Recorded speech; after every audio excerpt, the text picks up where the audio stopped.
Salut, bienvenue dans Jeu de Puissance. On va parler bien sûr de cette saison 2025-2026 de la NHL, comme on a pris l'habitude depuis 8 ans. Et oui, ça fait 8 ans que je fais des previews. Et donc, on attaque les previews et on attaque toujours par la même équipe, par les Ducks d'Anaheim. Est-ce que cette saison va être enfin une bonne saison pour les Ducks d'Anaheim? Ça fait longtemps qu'on n'a pas vu une belle saison pour les Ducks d'Anaheim. C'était une équipe en reconstruction. Et on va voir ça tout de suite avec l'analyse de cette équipe.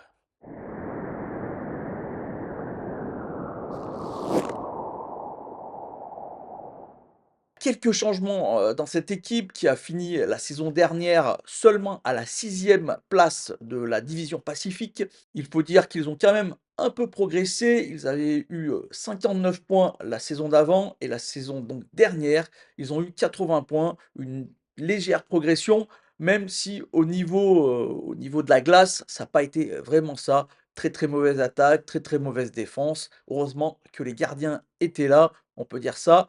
On va voir si, on pourra compter sur, une jeunesse parce que normalement la reconstruction, est finie et le, directeur général Pat Verbeek a dit que, il faut vraiment, faire un pas de plus pour essayer au moins d'aller, récupérer une place en play-off pour cette équipe des Ducks d'Anaheim avec une jeunesse qui devrait, montrer plus que ce qu'elle n'a déjà montré pour l'instant.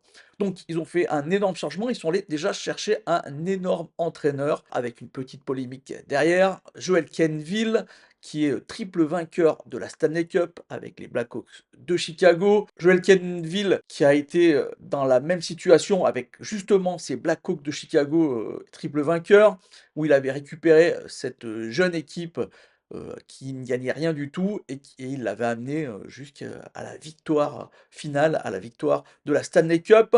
Mais bon, la polémique, c'est que on sait que, cette, victoire a été entachée par, des problèmes d'agression, sexuelle dans, les vestiaires de cette équipe et que, Joel Quenneville avait un peu, mis ça sous le tapis pour, ne pas être déconcentré pour, la victoire finale et ça lui était retourné dessus alors qu'il était entraîneur des Panthers. Il avait été obligé de démissionner et ça fait, depuis 2021 qu'il n'a pas été entraîneur à cause de cela.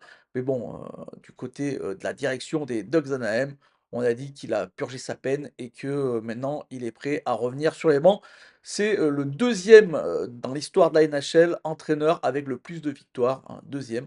Donc, Joel Quenneville, c'est quand même une valeur sûre, même si le bonhomme n'est pas terrible d'un point de vue, moral. Il y a eu, des arrivées, on va parler, de l'attaque d'abord. On a, rajouté un peu, de vétérans, pour donner un peu plus de corps à cette équipe au niveau de l'attaque. Il faut dire que l'attaque n'est pas terrible. L'année dernière, seulement, 30e pour les buts, par match, donc c'est vraiment pas terrible et le power play avec un pourcentage de 11,8, une catastrophe. Donc là, il va falloir vraiment, vraiment travailler. On allait chercher Michael Gronlund, un attaquant polyvalent qui peut jouer un peu sur toutes les lignes, donc ça, c'est plutôt pas mal et Chris Kreider qui a 34 ans, va devoir, montrer qu'il a encore un peu d'essence dans la machine parce que, la dernière année avec les Rangers New York, ça a été un peu, difficile et on essaiera, de porter un peu plus de responsabilité à tous ces jeunes joueurs, comme Léo Carson ou Cutter Gauthier qui ont fini la saison l'année dernière, de façon assez explosive. Donc on espère énormément pour, les Ducks d'Anaheim dans ces jeunes attaquants. On aura aussi, McTavish, mais McTavish, il y a un petit souci parce que là, il faut qu'il re-signe un contrat.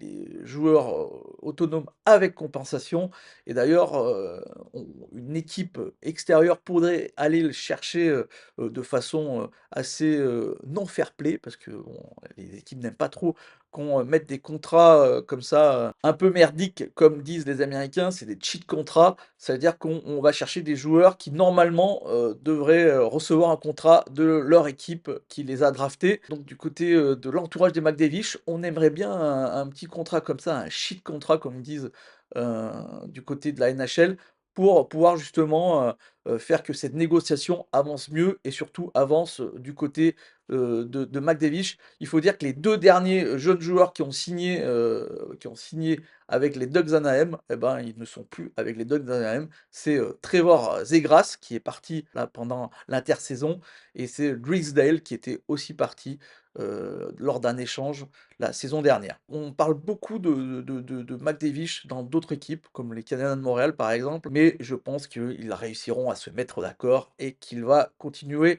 à jouer, du côté des Ducks d'Anaheim, parce que ça serait une énorme perte pour les Ducks si, il ne jouait pas avec cette équipe. Au niveau des espoirs, on verra peut-être un Beckett Cenek, 19 ans, qui joue en OHL et qui a fait très, très bien la saison dernière en OHL. Là aussi, encore des espoirs en attaque. Il faut dire qu'on a énormément de jeunes joueurs assez incroyables du côté des Ducks d'Anaheim et on ne comprend pas trop pourquoi cette équipe, vraiment est en souffrance depuis, 2-3 ans. On va passer du côté de la défense. Là, on n'a pas vraiment de changement, toujours, les mêmes 6 joueurs. D'ailleurs, ça va être vraiment un problème parce que la défense était pas terrible non plus. C'était vraiment une très, très mauvaise défense avec un penalty kill de 74,2. Là aussi, vraiment nul, nul, nul, nul. Donc, les 6 mêmes défenseurs. Donc là, vraiment, il va falloir qu'il y ait une sorte d'osmose qui se crée entre ces défenseurs et qu'on arrive vraiment à mieux faire parce que là aussi, il y a beaucoup de jeunes dont on attend énormément d'eux. On pense bien sûr à Lacombe qui serait on va dire, le joueur de la franchise, le défenseur de la franchise pour le futur. Mais on pense aussi à Olwen Zellweger, à Pavel Mityokov. Et pour les entourer, on aura toujours 2 vétérans, Radko Gudas et Jacob Trouba. Mais bon, Radko Gudas et Jacob Trouba, c'est quand même 2 joueurs qui sont en perte de vitesse et qui vont, petit à petit, laisser la place à des jeunes. D'ailleurs, on pourra peut-être voir cette saison, 2, jeunes défenseurs, Tristan Luneau, qui a déjà joué 13 matchs en NHL. Tristan Luneau donc qui n'est pas vraiment un rookie et le jeune joueur de 19 ans, Stian Stolberg, qui lui aussi pourrait commencer cette saison à jouer un peu plus régulièrement avec les Ducks d'Anaheim. Vraiment une défense où il va falloir travailler pour s'améliorer parce que c'est pas terrible du tout. Mais bon, Joel Kenville a amené pas mal d'assistants avec lui qui sont plutôt bons, qui ont montré d'énormes choses dans d'autres équipes et donc qui pourront peut-être réussir à faire travailler ces faiblesses, les faiblesses de ces équipes. Et on va passer au gardien. Au gardien, enfin, Gibson a été libéré. On pensait qu'il allait rester toute sa vie aux Ducks d'Anaheim, mais au final, John Gibson est parti du côté de Détroit.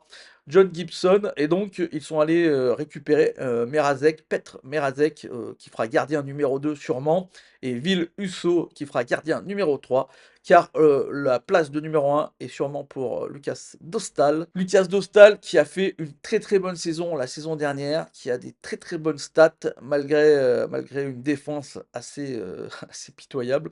Donc on attend énormément et ça va être une des questions pour les Ducks d'Anaheim dont il faudra répondre. Est-ce que Lucas Dostal est un gardien numéro 1? Est-ce qu'il va pouvoir réussir à... parce que là, il partageait le travail avec John Gibson. Là, il va falloir qu'il travaille énormément plus.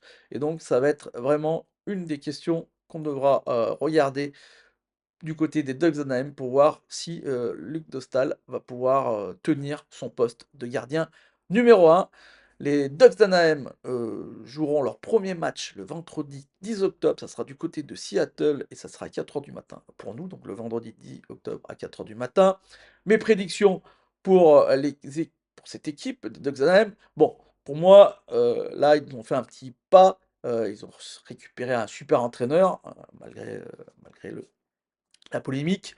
Ils ont des super, jeunes joueurs, ils ont un peu plus de profondeur. Ils sont allés récupérer Ryan Poling pour le quatrième trio, ce qui est, ma foi, pour moi, un très bon ajout à cette attaque, un peu de profondeur.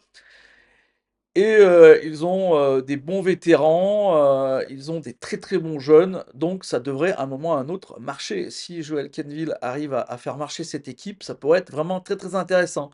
Après ça reste une équipe, qui, sort, de 2 ou 3 campagnes très, très difficiles et on va voir si enfin, les jeunes vont pouvoir, être au niveau, de la NHL et amener cette équipe, à, aller un peu plus loin qu'une sixième place dans la Pacifique. Mais attention, dans la Pacifique, il y a quand même des gros, gros morceaux. On pense bien sûr aux Golden Knights de Vegas, aux Oilers d'Edmonton.